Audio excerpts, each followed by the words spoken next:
mengantisipasi lonjakan kasus COVID-19 di wilayah Muba setelah libur Lebaran, Polres Muba memperpanjang waktu penyekatan di 4 titik perbatasan wilayah Muba hingga tanggal 31 Mei.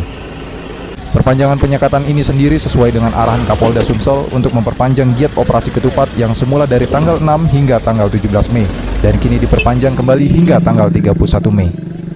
Perpanjangan penyekatan ini menyasar kendaraan-kendaraan yang mengarah ke Pulau Jawa dengan jumlah penumpang yang padat. Jika ada kendaraan yang terbukti melakukan arus balik, maka akan segera diarahkan untuk putar balik ke wilayah asalnya. Buat sendiri Bang akan terus berlanjut atau sesuai jadwal Bang? Oh ya, jadi sesuai perintah STR Pak Kapolda bahwa kemarin ada penambahan waktu yang seyogyanya operasi ketupat dari tanggal 6 sampai tanggal kemarin sampai tanggal 12 sampai tanggal 17 ya. Kemudian diperpanjang kembali sampai tanggal 24. Kemudian karena melihat situasi masih banyak sekali harus balik dari wilayah lain yang menuju ke arah Lampung dan Jawa, kita perpanjang masa untuk operasional pos sekat 7 hari ke depan sampai tanggal 31. Ruzi Iskandar, PAL TV.